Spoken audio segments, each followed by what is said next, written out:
En nuestro curso emprendemos una travesía por la historia y por la filosofía, de alguna manera mirando esa historia desde la filosofía. Y en ello atendiendo especialmente a las concepciones del ser humano, porque desde la filosofía han ido surgiendo varias concepciones, ¿no?, que van haciendo época y al mismo tiempo van dándole un sello a cada época. Partimos en este recorrido por el Homo sapiens, el hombre arcaico, el de las antiguas culturas ancestrales, ¿no? El que habitaba en un tiempo cíclico, no el tiempo lineal que exige la razón y el progreso, ¿no? Que de cierto modo siempre estaba haciendo como lo mismo, ¿no? Culturas que se desarrollan muy escasamente, ¿no?, muy ajenas al progreso precisamente, ¿no? Y luego viene la transformación más grande que ha tenido el ser humano hasta ahora, que a mi modo de ver es precisamente el tránsito del mito al logos, del mito a la razón, ¿no? Desde un punto de vista de la filosofía del juego, un punto de vista lúdico, aquí si relacionamos esto con un juego de agón, que es un juego de competencia, que es el juego que jugamos, ¿no?, en general, ¿no?, como Homo Ludens, ¿no?, y en que los principales juegos específicos, desde juegos físicos como el fútbol hasta juegos mentales como el ajedrez, también son agonales, son como la celebración de aquello. Aquí el agón que determina al ser humano como un tipo de juego se potencia al máximo con la razón. Y en verdad, digamos, no, claro, lo que surge ahí es una concepción pareja al ser humano como animal racional, ¿no? Y de alguna manera, claro, se extiende como hasta nuestra época una bóveda, ¿no? Y bajo esa bóveda se encuentran todas las otras concepciones antropológicas que siguen, ¿no? Por de pronto, con la aparición del cristianismo, ¿no?, que uno podría cifrarlo con el discurso de Pablo de Tarso a los filósofos atenienses en el Areópago, lo que consta en los Hechos de los Apóstoles, ¿no? Ahí comienza, ¿no?, una nueva era, ¿no? Y surge un nuevo tipo humano, así paulatinamente, que va a ser el que llamo el Homo Viator, ¿no? Como el viandante, el peregrino porque va por un camino de salvación, así lo estima él. Se está preparando para el juicio final y el ingreso en la vida eterna. Y esto atraviesa eh, todo el medioevo, ¿no? En verdad va a encontrar su fin con la modernidad. Y precisamente la modernidad, eh, a la altura del siglo XV, que se está anticipando con la Reforma, con el Renacimiento, con el humanismo, ¿no? Y luego recién en el siglo XVII encuentra una formulación filosófica contundente como es la de René Descartes, ¿no? Bueno, aquí se constituye un ser humano como centro, ¿no? Paulatinamente el ser humano se va concibiendo como el centro de todo, ¿no? El que está llamado sobre todo a ser creativo, ¿no? Como en el sentido de una nueva fundamentación del derecho, ¿no?, de la política, ¿no? eh, digamos, el nacimiento de la ciencia, que tiene que ver también con esa centralidad en sí mismo, ¿no? La técnica, la tecnología, pero también el arte, porque a esto le acompaña al mismo tiempo un gesto libertario, ¿no? Es una tremenda declaración de libertad, y una libertad que es como libertad de creación, ¿no?, particularmente, ¿no? Y bueno, ese ser humano como centro no determina al modo de una bóveda que está bajo la otra, ¿no?, hasta nuestros días. Y luego vendrá el ser humano finito, ¿no?, de Immanuel Kant, ¿no? A Kant sobre todo le preocupa una cuestión de límites del conocimiento, de la razón. Es lo que tiene que ver con su obra mayor, La crítica de la razón pura, ¿no? Eh, y entonces, claro, esa finitud primero se alcanza, esto es bien notable, ¿no? A través de lo que es un reconocimiento de una finitud cognitiva, ¿no? Relativa al conocimiento, ¿no? Como el primer paso en esta asunción de la finitud. Y tengamos en cuenta que viniendo siglos más atrás del medioevo, el Homo Viator, bueno, precisamente ahí siempre estaba en juego más bien la supuesta inmortalidad, ¿cierto? Del alma, del ser humano y demás, ¿no? Bueno, aquí con Kant, ¿no? Se inicia algo que nos va a ir cortando las alas, digamos, ¿no? Pero que parte por este nivel puramente cognitivo. Al mismo tiempo, hay que considerar la disertación de Kant sobre el mundo sensible, el mundo inteligible, donde de cara a los descubrimientos, diríamos, del británico Thomas Wright y William Herschel, el alemán, ¿no? Que descubren que, digamos, eso que llamamos la Vía Láctea, ¿no? Es nuestra casa, pertenecemos a ella, ¿no? Bueno, Kant va a plantear ahí de que en realidad hay miles de galaxias, ¿no? ¿Ya?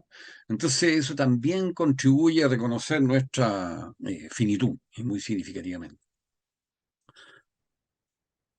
Y luego viene, bueno, lo que se conoce como el inicio de una fuerza motriz, diríamos, ¿no? Del ser humano, algo que tiene que ver con una afirmación de la acción y del trabajo y que se manifiesta en la filosofía y que coincide con el inicio de la revolución industrial, ¿no?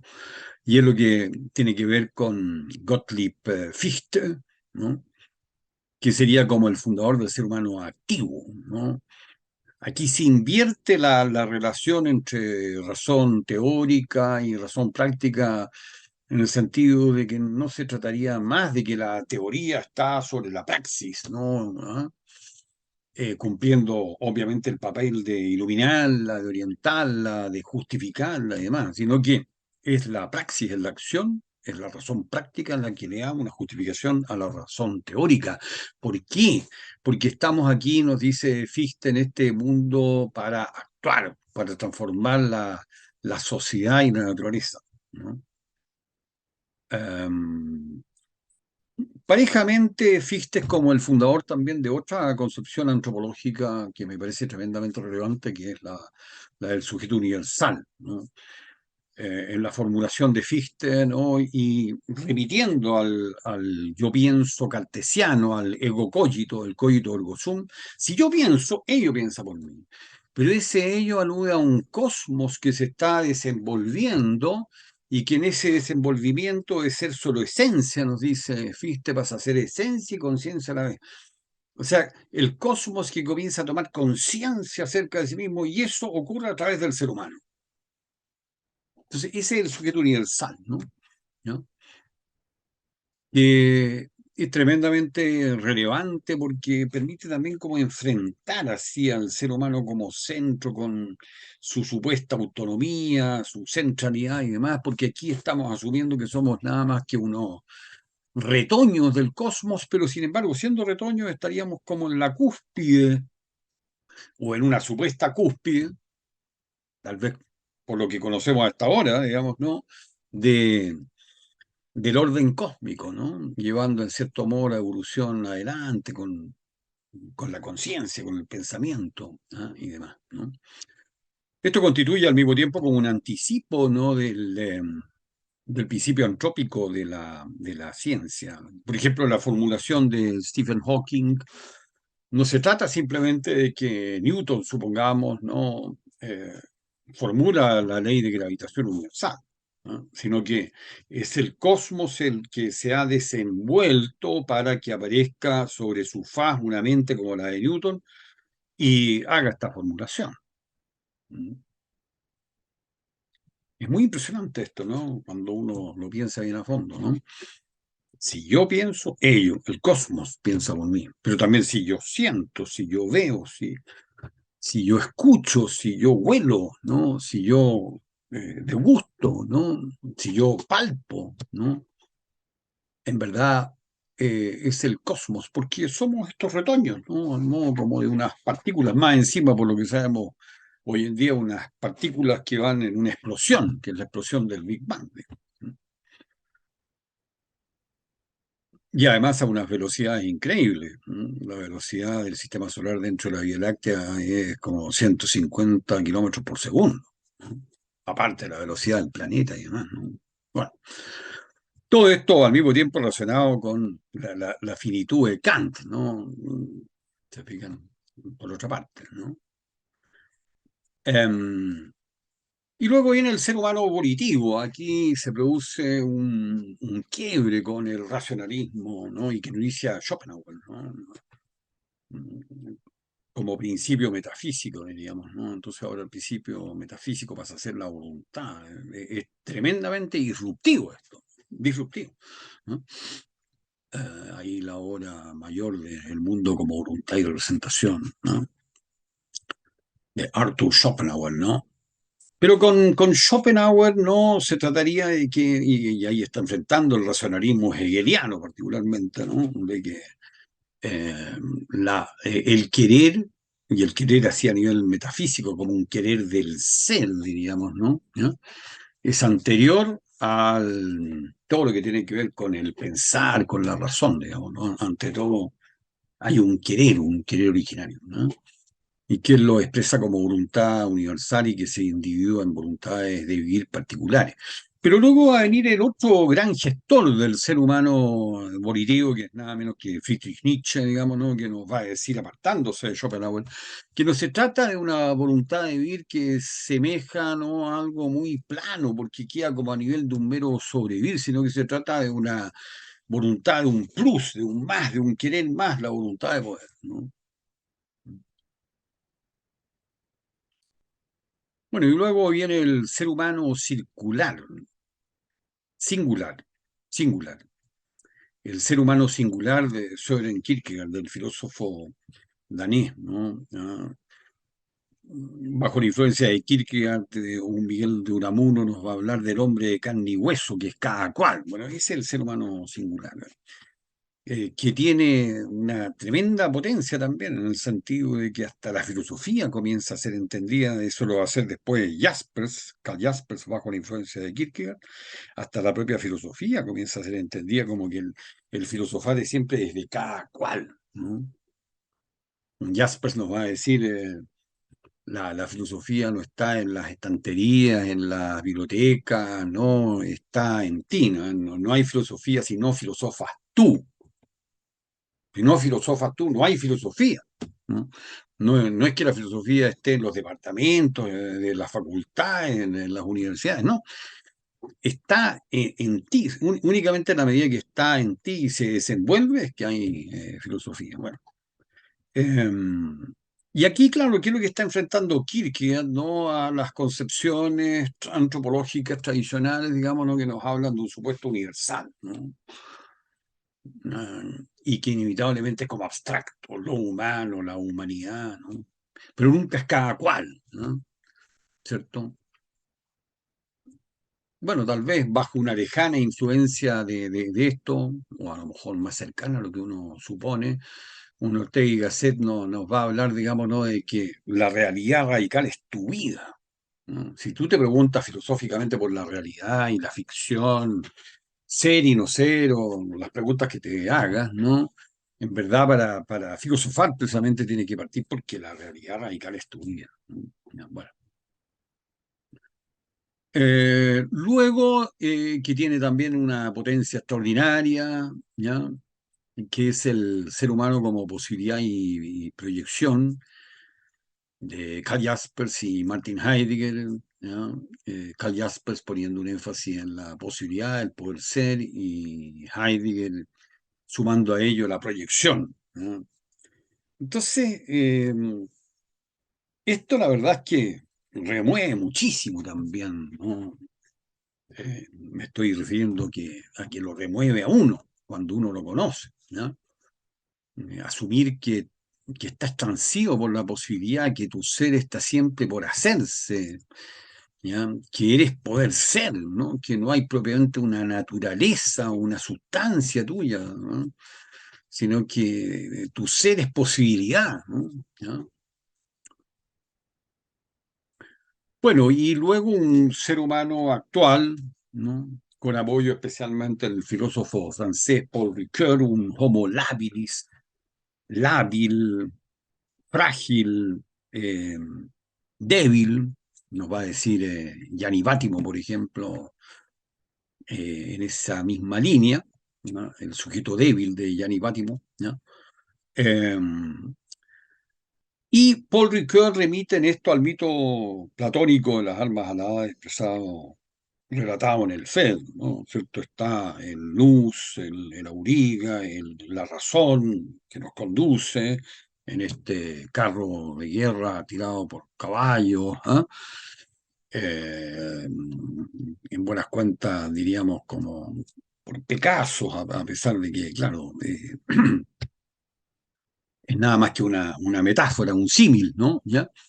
Eh, y entonces está luego lo inferior que sería la epitimía, el deseo, un instinto, y el nivel intermedio sería la timía, lo volitivo, lo afectivo, lo anímico, ¿no? Y entonces, claro, según Ricoeur, el ser humano ha estado pretendiendo ser un sujeto fuerte, racional, ¿no? Pero se ha defraudado finalmente, ¿no? Con esta supuesta racionalidad. Bueno, de cara, por ejemplo, a la violencia, de cara a la guerra, de cara a todo lo que se desliza como hacia lo irracional, ¿no? La miseria, en fin, ¿no? El horror que hay en la historia, que atraviesa la historia de punta a cabo. Eh, pero, claro, se ha firmado entonces en el inconsciente, diríamos, ¿no? ¿Ah? Y ha encontrado ahí su fortaleza, ¿no? Algo que está como al nivel de la epitimía, deseo, instinto y demás, ¿no? ¿Ya?